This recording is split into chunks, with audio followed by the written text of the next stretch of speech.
Hey leader, and welcome to another episode of the L3 Leadership Podcast, where we're obsessed with helping you grow to your maximum potential and to maximize the impact of your leadership. My name is Doug Smith, and I am your host, and we recorded this episode live from our Burgo Realty Studios. Well, leader, in today's episode, you're going to hear a talk I gave for Keller Williams entitled How to Build a Great Life, and I cover a variety of topics that I think will add a ton of value to your life, all with the idea in mind of how you can actually build a great life. And let me just say this too, I love speaking at organizations. If your organization is ever looking for a keynote speaker, I'd love to be considered. You can learn more about my speaking at DougSmithLive.com. Again, that's DougSmithLive.com. And with that being said, let's dive right in. Here's my talk, How to Build a Great Life.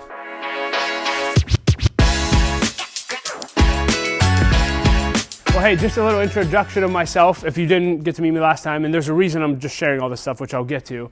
But this is my family.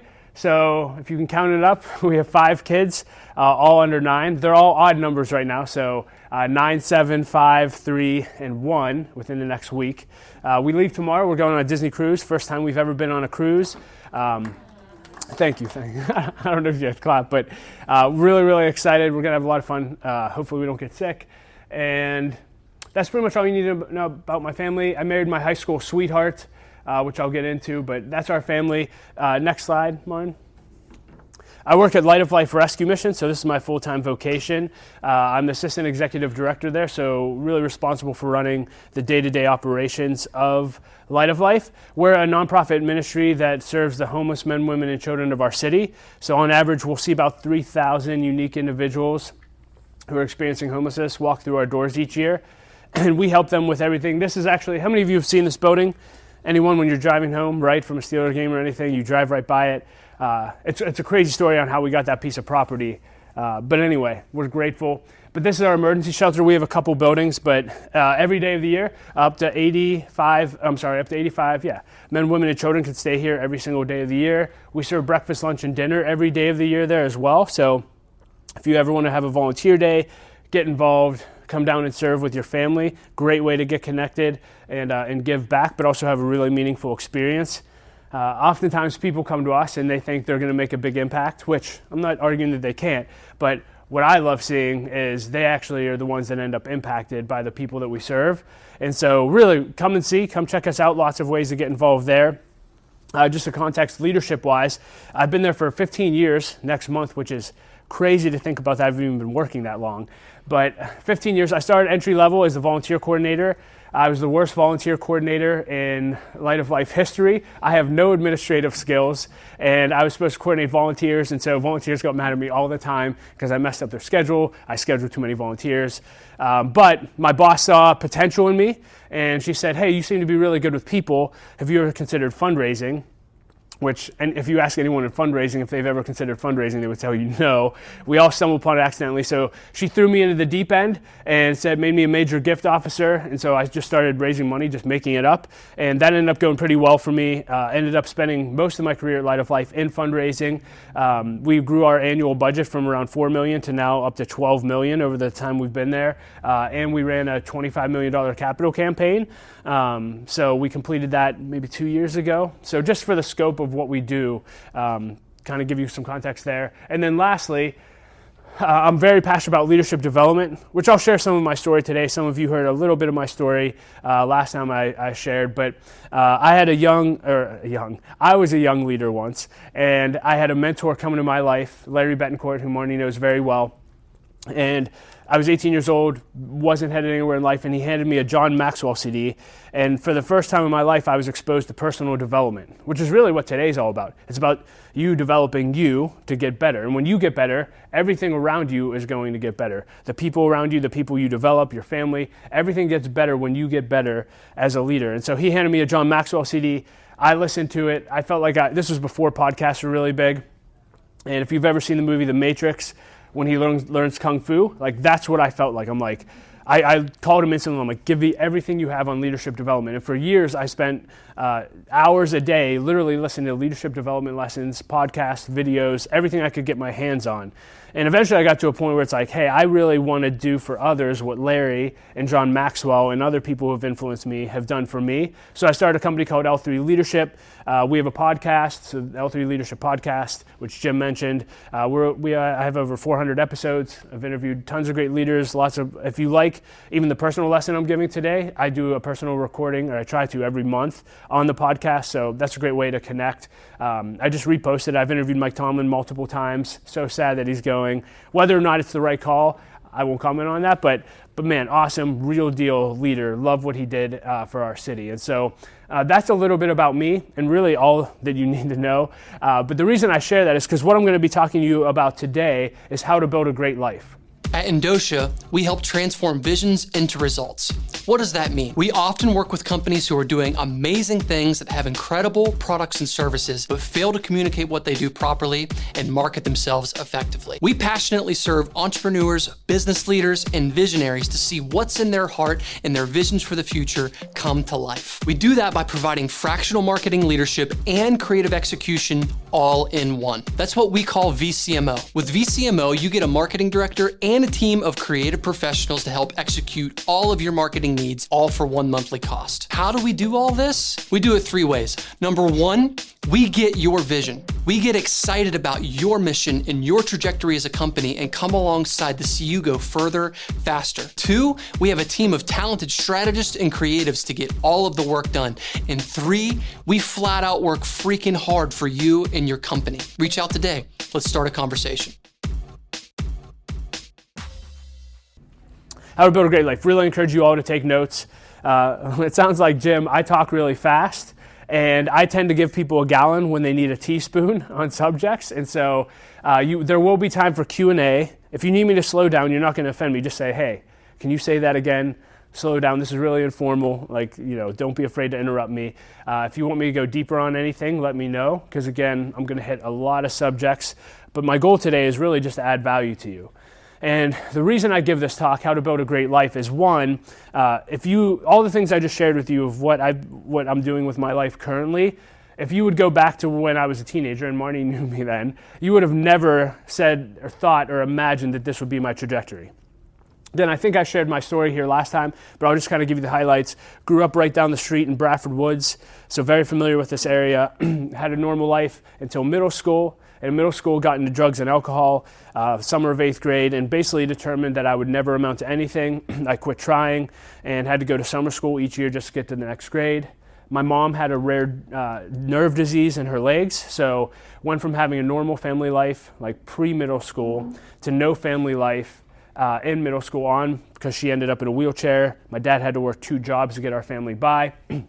So I had no boundaries, which is how I got into drugs and alcohol. And again, I thought that was really cool as a teenager, but it's not really cool if you're trying to build a great life. So partied all throughout high school. My senior year of high school, my mom ended up passing away. And I won't go into the whole story, but basically faith became a part of my life through my mom passing away. And that was really like the turning point for me. I ended up meeting my wife at a Bible study that her mom led. I got invited to in high school. And her mom, and you'll hear a lot about the power of mentorship throughout my story and the need for you to be mentored and to be a mentor. But for whatever reason, my wife's mom felt led to start inviting me over for family dinners. And her dad was for 45 years the dean of admission at Carnegie Mellon University, a really sharp guy, and he became like a second father figure to me and really said, Doug, you're a leader. First time I ever heard that. You're going to do something with your life. If you'll just be intentional, you could change the world. And I'm so grateful for that. And I just want to encourage you as leaders in the community, hospitality's been something that's been on my heart. I know you guys host a lot of stuff. My life was changed as a result of hospitality and like people inviting me in to do life with them. And most people only see one model of family in their lifetime. They only see one good model of leadership, right? They only have one job, one boss to look forward to. But as a leader, you have an opportunity to bring people in and show them an entirely different way of life. And that's what my in-laws did for me. They showed me what a good family looked like. They showed me what a good husband looked like, what a good wife. They basically gave me a vision as a young man of how I could change my life. And that if I would just be intentional, perhaps one day I could be living the life that they're living Little did I know that I was going to marry their daughter and end up basically living a life like that. But it didn't happen. What I'm here to talk to you about today didn't happen by accident. That didn't happen overnight. It wasn't easy, right? It required me leading myself intentionally, and a lot more than that. And again, I'm not going to teach on faith, but I will say that without faith, none of this would have happened in my life. But so faith is a big part of my life. But John Cotter, a great leadership speaker, he once said this. He said, most people don't lead their lives, they accept them. Most people don't lead their lives, they accept them. And that's my challenge to you today. Like, I want you to walk away from here, and maybe you're already leading your life, but I want you to stop just accepting what is in your life. I want you to stop just accepting the way your marriage is, or the way your income is in your business, or the way that your parent, like whatever it is that you're just kind of going through the motions and hoping that it turns out all right. I want you to stop, because nothing happens through hope. You can't hope your way to a better life. You have to build a great life. In fact, I often say that you don't find a great life, you build one. And why I want to talk about just a life, I'm not here to talk to you about how to build a great real estate business, but I feel like if you learn these principles, the natural outcome of it will be building a great business. But I'm here to talk to you about how to build a great life. And this is really, really important. I was recently with a young leader, very sharp young man. I say young, he's probably like 5 years younger than me. And I'm 40, by the way. Anyway, I don't know why I said that. But he was a younger leader. Thank you. And he spent like 10 years working at a prestigious club. That's all. I'll just leave it really, really general for a purpose. But he worked at this prestigious club, prestigious members. Like, you have to have a ton of money just to even get into this club or be a member of it. And again, he's around all these highly successful people. And so, I'm always trying to learn from successful people. And so I'm like, wow, what an opportunity. You got to be around 800 of like the highest leaders, the biggest leaders in our city, et cetera, most influence. I said, what did you learn? Like, what's the biggest lesson that you learned while you were part of this? And he said, I think it's important, Doug, that you know that you can have everything, but not really have everything.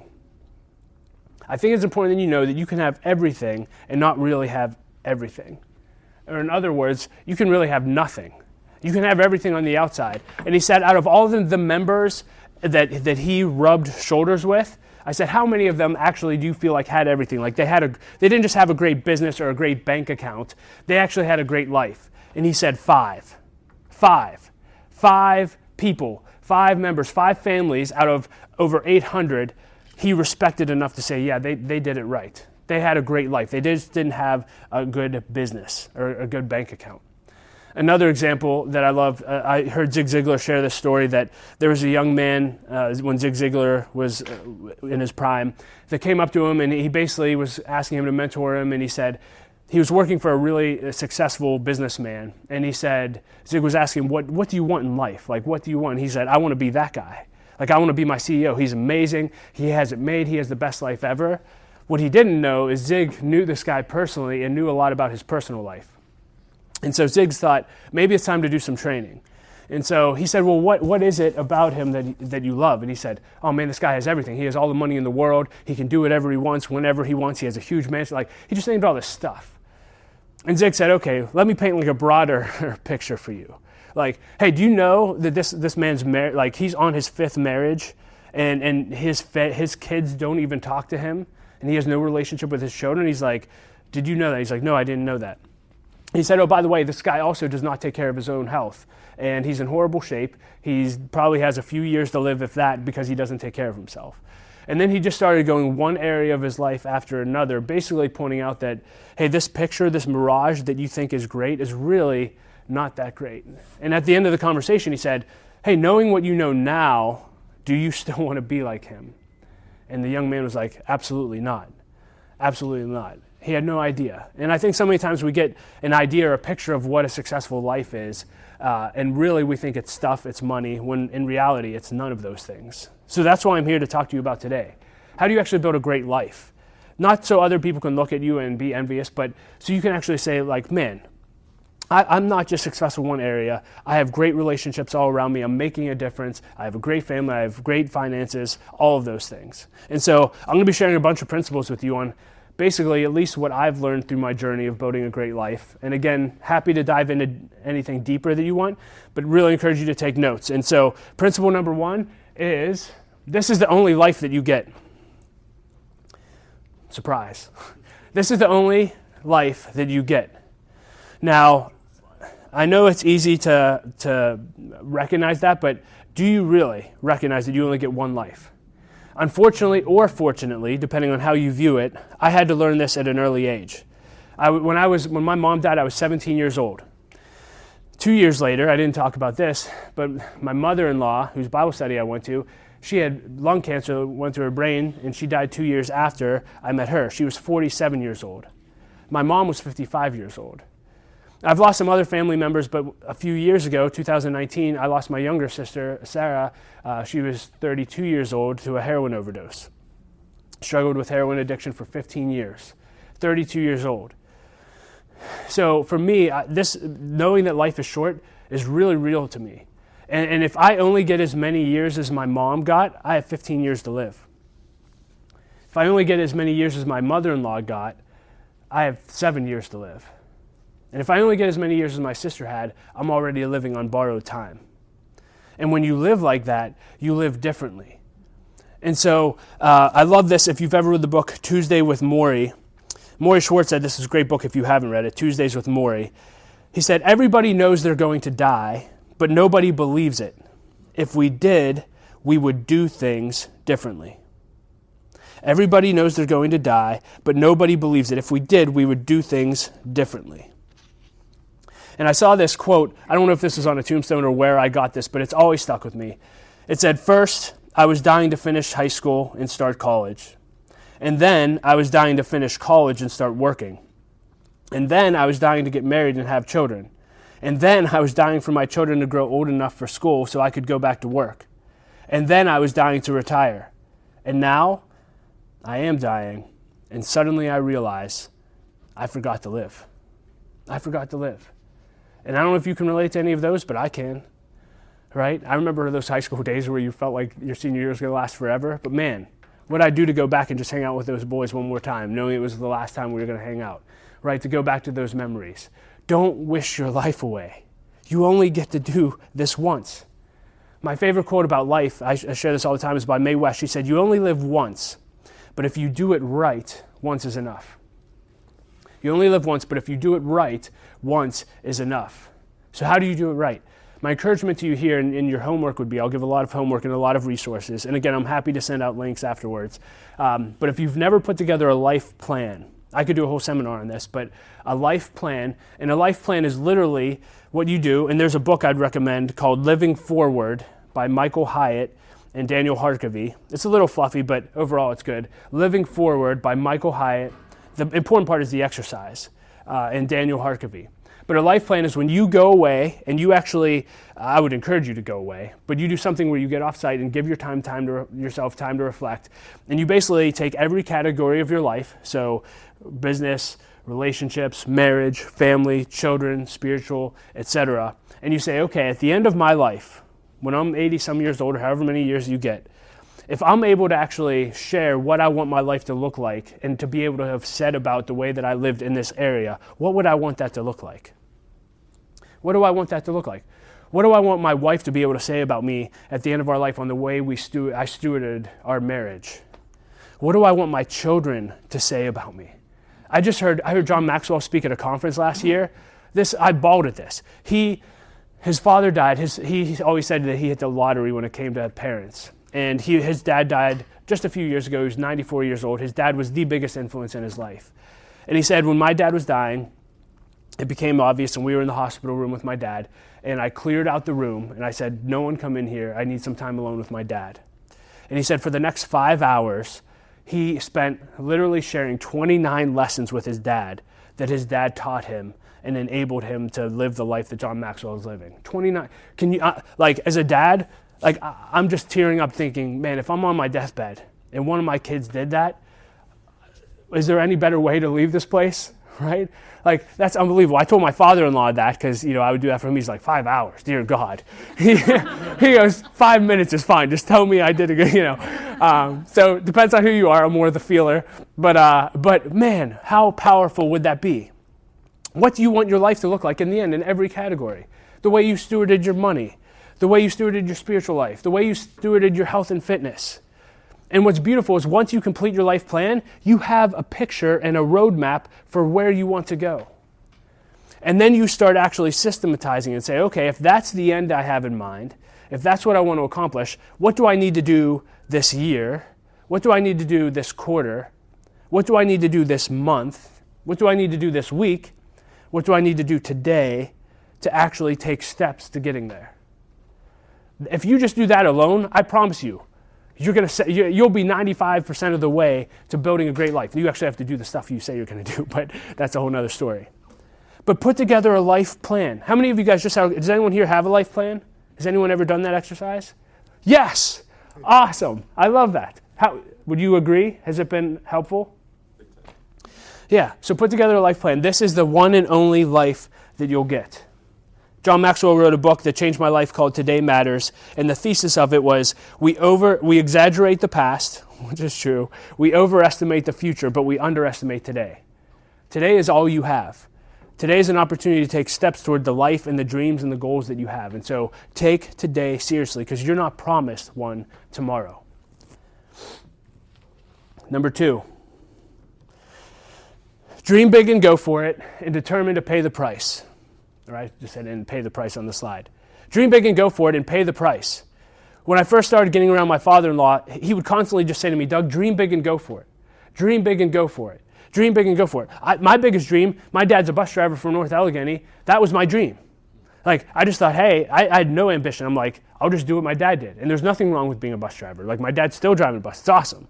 But that was as big as I dreamed. I never dreamed I'd be doing something like this or raising money for the homeless. Like, I had no idea. But, Doug, just dream big. When you're doing your life plan, if you're going to dream big, if you're going to dream, you might as well dream big. Right. What's in your heart? You get one life.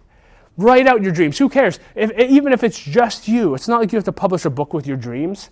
But whatever they are, write them down. Whatever, and even if they seem unfathomable and you have no idea how you'll get there. One of the things I'd encourage you to do in this area is, do you have a bucket list? A bucket list, a list of things that you want to do before you die. I've had a bucket list since I was 17. And every year it's like, I want to check off 2 or 3 items on my bucket list. And I usually end up doing it. Why? Because I actually have something that I'm looking at and saying, okay, how can I actually get this done? Some of the things I may not be able to get to for another 10 years, but some things I can do this year. What are some things you've done?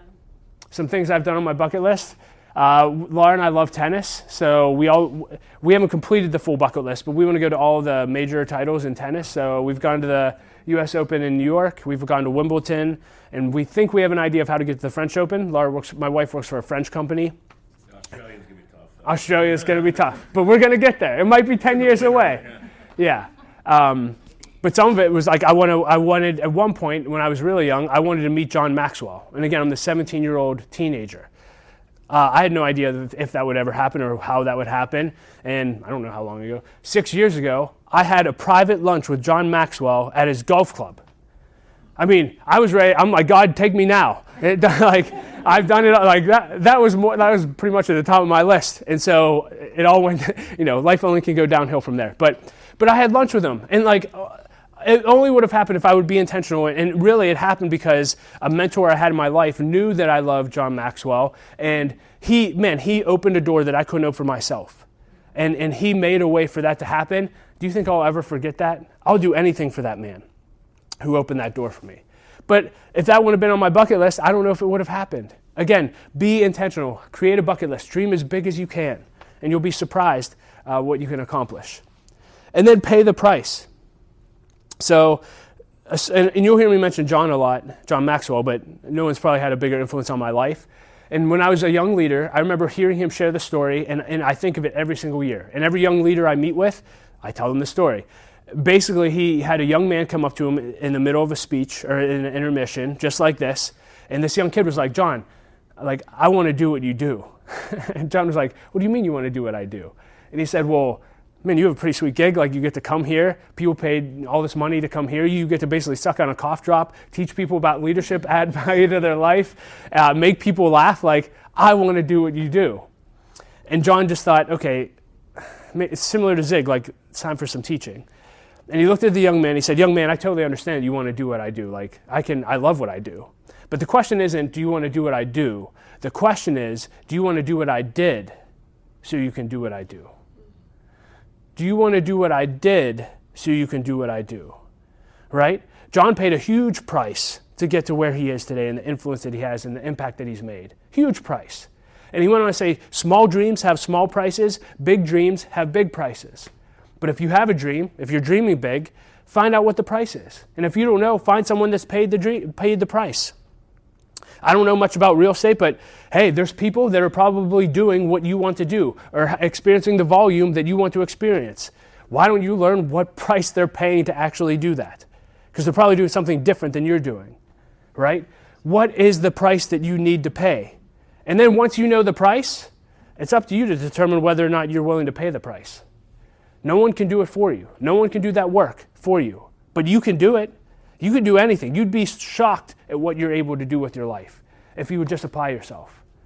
But you got to start with a big dream. And you got to start with finding out what the price is and whether or not you're going to actually pay it. John said, people who idolize the privileges of leadership often fail to notice the sacrifice involved. Right? It's so easy to look at successful people and be like, oh, it must be nice to be them, or oh, they're just lucky, or they were born on third base. You don't know. You have no idea what the price they paid is until you ask them. Stop idolizing, find it out, and pay the price yourself. Dream big, go for it, pay the price. The next principle on building a great life that I would share with you is become the obvious choice. This was the best career advice I ever got. My friend gave it to me, TJ Christensen. He said, Doug, in your life and career, you just have to determine to become the obvious choice. I just love that phrase. Because whether you know it or not, you're always campaigning. I just read a great business book. If you've never read Bob Iger, who's the CEO of Disney, he wrote a book called The Ride of a Lifetime. Best business book, like biography that I've ever read. Highly, especially if you love Disney and like Star Wars and stuff, like and leadership. How this guy became CEO was crazy, and then how he got convinced Steve Jobs to let him buy Pixar, and then it's just amazing. So great storytelling. But there was a period of his time where he had worked for the previous CEO, and basically things were not going well with Disney. And at the same time, the board was like, this guy's out, and Bob expressed his interest in becoming the next CEO. And there was a knock on him of basically like, hey, you were the number two the whole time all these things were going wrong. Like, why should you have that seat? And this young leader came to him and said, Bob, are you ready for your campaign? And Bob said, what are you talking about? And he goes, well, you're trying to become CEO. Like, you're basically running a campaign. You need to look at it that way. And he went on to say, like, how many board members are for you? He's like, probably 3 or 4. How many are against you? Probably 3 or 4. How many are in the middle? 3 or 4. We're only going to focus on the people in the middle. Right? And so he gave him the whole strategy, but the whole goal is like, he was campaigning to be the CEO of Disney long before he got the seat and long before he was even in the number 2 seat. Because here's what I know is you're climbing the ranks or doing whatever you do. People are watching you long before they give you an opportunity or long before you get into a successful spot. They're talking about you. I'm in a leadership. I used to be the person who people would open up doors and give me seats of leadership. And I've just been recognized in my life. Now I'm in a season where I have an opportunity to give other people seats. And we have conversations around our executive table of, hey, who are the up-and-coming leaders and why are they standing apart? They don't know we're talking about them, but we're basically lining them up and seeing what they're going to do with the responsibility they're given if they're willing to become the obvious choice. Your job and your campaigning is you want your name to be the first thing that they think of for whatever opportunity you're going for. And you do that by how you live your life every single day. Again, don't accept your life, lead it. It will set you apart. How do you become the obvious choice? In my opinion, when I talk to young leaders, you have to deliver the goods. Deliver the goods. And I got this from, there was a grocery store sign that said the 57 keys to success. Number 1, deliver the goods. Number 2, the other 56 don't matter. Right? Deliver the goods. The other 56 don't matter. If you can't deliver the goods, nothing else is going to matter in your career. You have to be someone that can close and deliver the goods. And if you show up and deliver time after time after time after time after time, I promise you, you will be the obvious choice and you will set yourself apart. You're always campaigning to become the obvious choice. Next principle, and I think I put more principles on the slide, so I just want to make sure. Yeah, be teachable. Be teachable. This also plays into becoming the obvious choice, but the number one quality that I look for and that I try to actually live out is teachability. I believe teachability is the key to everything, right? Have you ever dealt with someone who's unteachable? Is there anything more frustrating in the world, right? They never admit or acknowledge they have blind spots. They never acknowledge that they're wrong. It's so frustrating. You correct them and they just say, you don't know what you're talking about. I don't need to do that. There's no hope for an unteachable person. There's no hope. And let me just tell you this, no one likes getting feedback, candid feedback. Well, unless you start to really value growth. But you have to be able to handle feedback and criticism well. For me, I always share a story. We run Light of Life on an operating system called EOS. I don't know if any of you are familiar with Traction, Entrepreneur Operating System. But in that, you basically live in a 90-day world, and you have quarterly retreats. Well, every quarter, one of the questions that we added as an organization that was so helpful for us is there anything causing division, disunity, or distrust in our team or the organization? Is there anything causing division, disunity, or distrust in the organization? If you're looking to build a great culture here, you need to be asking those questions. Because I promise you, there's opportunities every day for division, disunity, and distrust. And if you don't nip those things in the bud, they're going to wreak havoc on the culture that you're trying to create. But anyway, I'm having this retreat. So at the time I was the director of development, so I'm leading my team's retreat, and there was one of the team members, it was her first day. So, obviously we want to make a good impression. It's like, great, she'll get to experience a retreat, get to know us, have fun. But when it came to this question, I asked the team, I said, hey, is there anything causing division, disunity, distrust on our team? This one girl on our team named Corinne, she's awesome, still great friends with her today, but she said, Doug, you. And this wasn't like a one-on-one, like, hey, let me just, come here, let me just tell you something. Like, this was in front of the whole team and in front of a new team member that just started. She said, Doug, you are causing division, disunity, and distrust. And so I'm like, oh man, what am I going to do with this? Inside, it's like, I experience feelings just like all of you. I'm probably 10 times more. I'm a huge feeler. I'm like anxious, my heart sunk into my stomach. And basically I'm like, I have no other option. And so basically I said, Corinne, I'm sorry, you're fired. And I sent her home for the day. And she never came back. And that's how I dealt with that. I'm just joking, sorry. I'm horrible at setting. I need to figure out a better way to set that up. Yeah. Like no one gives me feedback in front of people. I did not do that. A leader gave me this once and it was so helpful. He said, Doug, lead with curiosity. Lead with curiosity. Here are 3 beautiful words for you to use all the time. Help me understand. Help me understand. If you don't, and you can use this in every area of your life. But hey, I could have just been like, what the heck? But hey, Corinne, that's not great. But help me understand. Like, hey, what is it? What am I doing that's causing division, disunity, and distrust? So instead of having a big reaction, I asked that.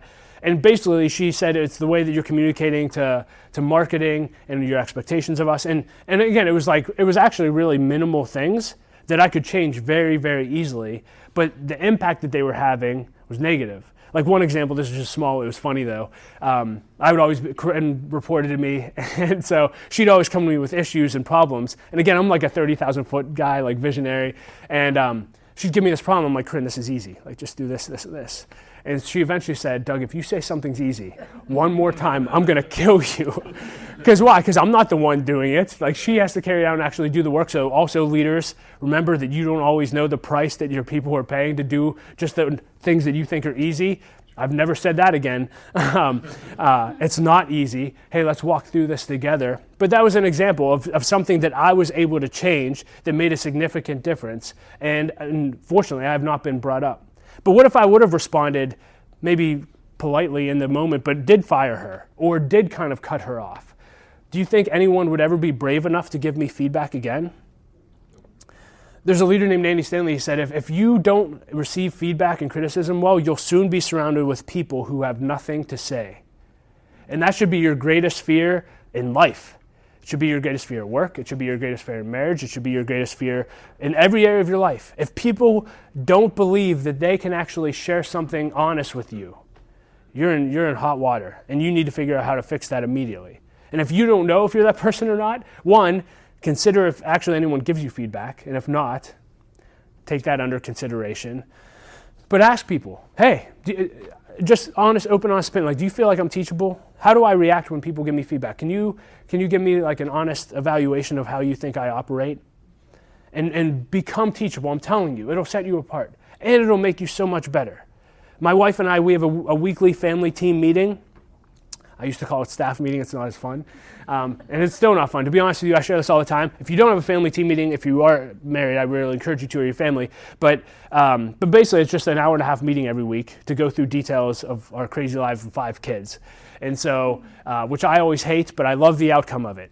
And one thing we do in there is we call it 3-to-1. So it's like we, and this would be great to do in your workplace too, but like, hey, we name 3 things that we saw in each other do that week that we specifically liked that we want to encourage. It can't be general, like, oh, you're a great mom. It has to be like, hey, when you sat and wrestled with Caleb, like, I just loved watching that one-on-one interaction. And we encourage each other 3 times.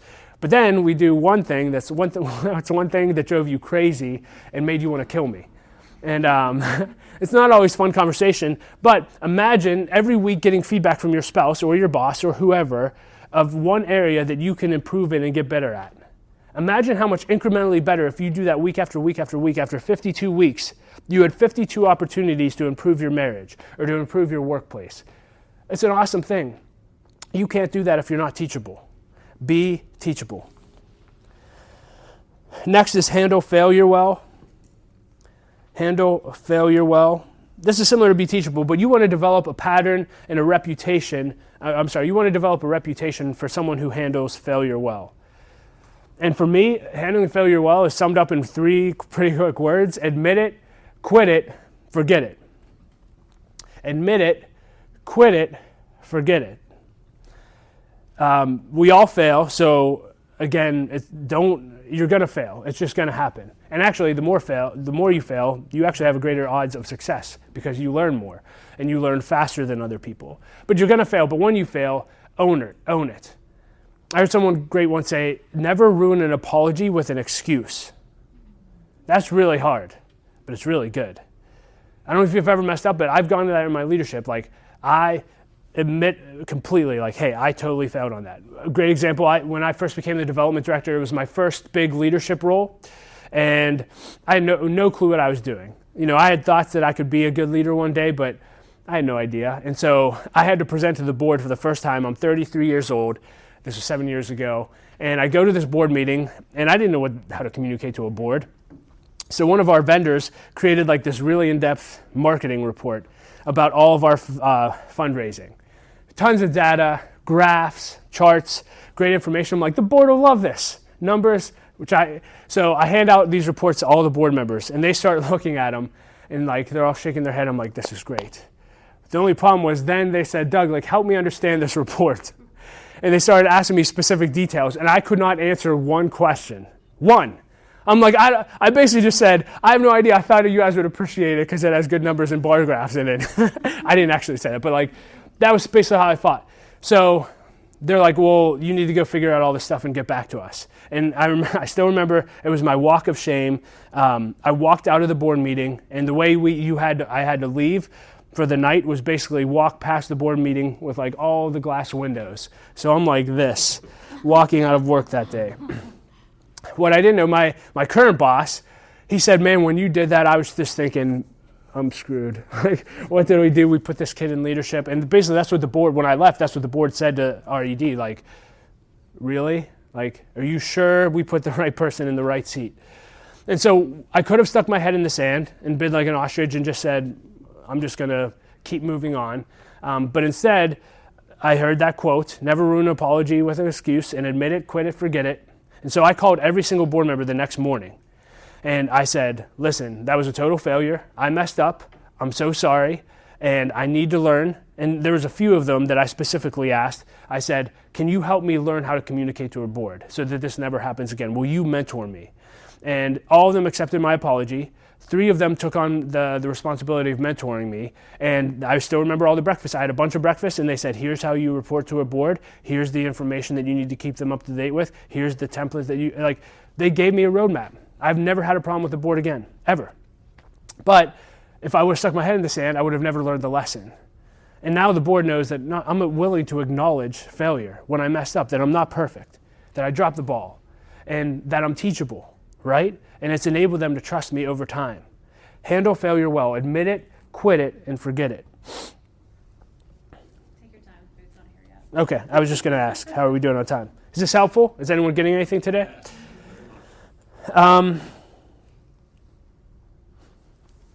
Yeah, I'll go to the next one. Stop asking if you're a leader. This is a short one, but stop asking if you're a leader. This was huge for me. Is anyone willing and brave enough to admit that you're insecure or have been insecure in your past? No one raised their hand when I asked that first. In the past, how many of you in the past at some point in your life have, maybe even if it was way back in middle school when you had zits, right? Like, all right, all of us have experienced insecurity. I don't know if it was because of the way I grew up or because I thought I'd never amount to anything. I've always been insecure. And I'm trying to get to a place where I'm not. I don't think we'll ever get to a place where we're fully confident, but huge insecurities. And my biggest insecurities that haunted me from 20 till basically 37 and a half was like, am I a leader and do I have what it takes? And I think most insecurity is driven by that question, like, do I have what it takes to be a good person, to live a good life, etc. And finally, one day a mentor came to me and said, Doug, like you're constantly asking people, like, do you think I'm a good leader? Do you think I can lead? Like, stop asking if you're a leader. He goes, in fact, the question isn't, are you a leader? The question is, you should be asking is, what do you want to lead?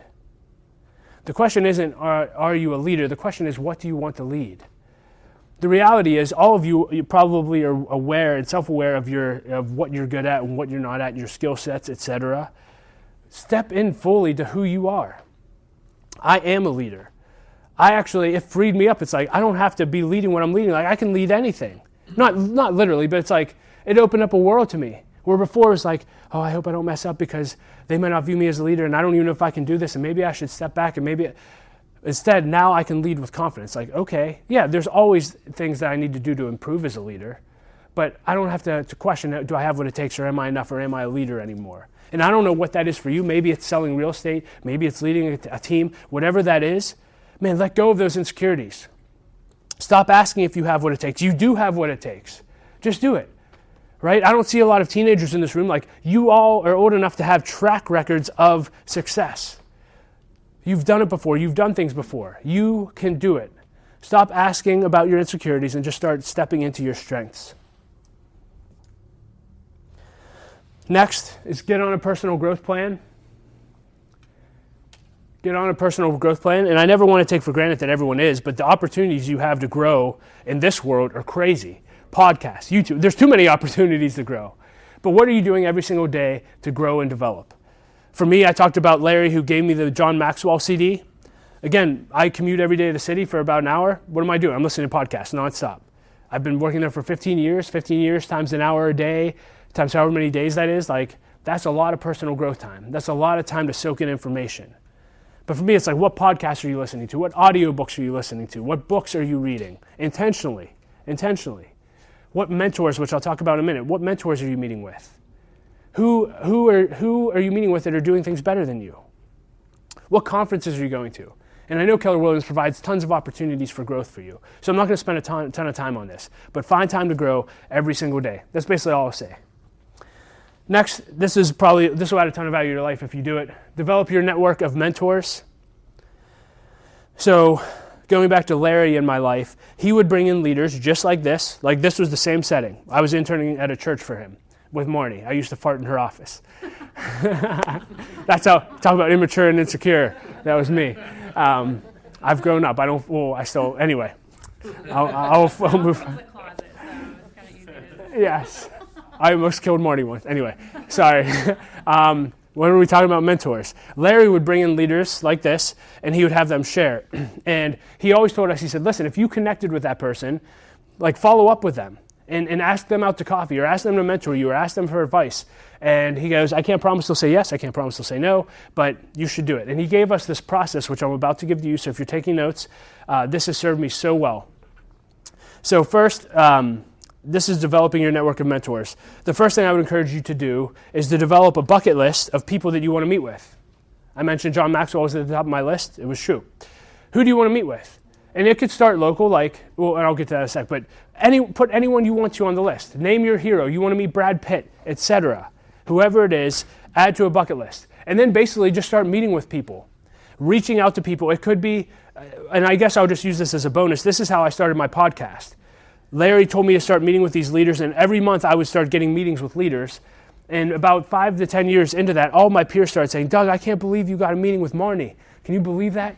Like, I wish I could. And I said, well, have you ever asked? And 99% of the people said, no, I've never asked.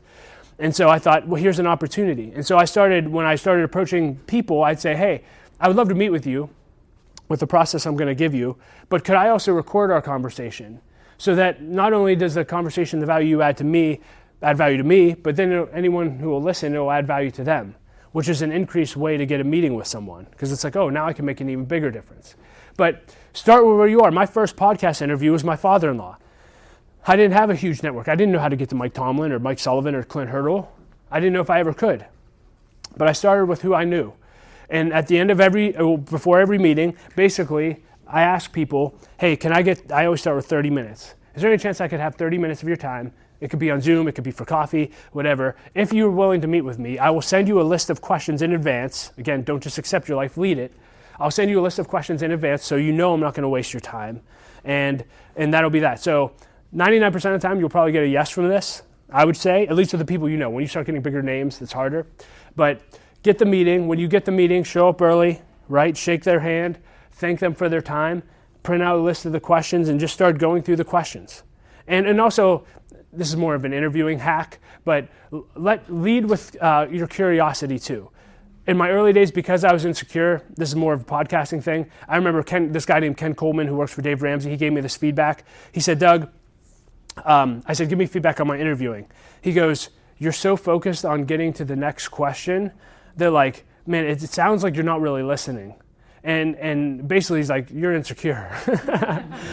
He's like, you're insecure about he's like, I hope you're not insecure about what I think about you. You're not insecure about the audience. Like, the audience isn't here. And I was insecure about whoever I was interviewing, especially if it was a big name. And so I do come with questions, but you may say something to me in a meeting with me, and I'm like, wait a minute, like, let's go down that path. Like, tell me more about that, right? And so let your curiosity lead you. Thank them for the meeting. The pizza's here, so I'll start to wrap up. But thank them for the meeting. Send a thank you note. This is huge for me. Please don't, this is a personal pet peeve. I hate when people just send thank you notes that just say, like, thank you. I'm like, you just wasted your time. Like, write something meaningful in there. A more meaningful thank you note is, thank you so much for your time. Here are the top 3 takeaways that I had from our time together, and here's what I plan on doing as a result. If you write me that thank you note, I'll keep that forever. I have a rainy day file where I keep all my notes, so this is another hack. Keep a rainy day file. If people write you notes of encouragement, keep it in a file, so one day when you have a rainy day, you can encourage yourself. But send them a meaningful thank you note, and then if you want to meet with them again, which you may not, but if you do, wait 3 to 6 months and say, hey, it's been 3 months. Here's what I did with what you told me to do the first time. Can we meet again? If you do that, there's no one that's not going to meet with you, because nobody does that, right? You become the obvious choice to meet with a mentor. Everyone wants to mentor someone like that. If you'll follow, and then at the end, I forgot this part. This is the most important part. At the end of every meeting that I have, at the end of every podcast I do, I say, who do you know that I should know? This would be a great question in real estate. Who do you know that I should know? Who are 3 people that you think that maybe I haven't interviewed yet that you think would be a great interview? That question, and I always say that either A, I can use your name for when reaching out to them, or that you'd be willing to personally introduce me to. That question has opened up more doors than I could ever possibly imagine. But if you'll follow that process and do it every month, make it a goal of like once a month, I'm going to meet with someone like that. Once a month. I'm going to meet with the top real estate agent in Keller Williams, or I'm going to meet with Jim and just ask him for his feedback and wisdom if you can get a meeting. Like, do it. And just start doing that once a month. And who knows, maybe you'll start a podcast one day and it'll be awesome. But develop a network of mentors. If we do Q&A or you want more lessons, I don't know how far I am, but I've shared a lot this morning. I want to make sure you guys have pizza. So we'll wrap up for now, but thank you and look forward to talking to you in a few minutes. Marty? Hey leader, thank you so much for listening to my talk, How to Build a Great Life. I hope that it added value to your life. And as I said in the beginning, if you're ever looking for a keynote speaker for your organization or a conference that you're hosting, I'd love to be considered. You can check out more about my speaking at DougSmithLive.com. Again, that's DougSmithLive.com. I also want to give a special thanks to our sponsor, Endosha Marketing Solutions. They are the producers of this podcast, and if your organization has any marketing needs whatsoever, I wholeheartedly recommend their services. You can learn more about them at endosha.com. That's ANDOCIA.com. And as always, leader, I like to end every episode with a quote, and today I'll quote John Cotter, who said this. He said, "Most people don't lead their lives, they accept them."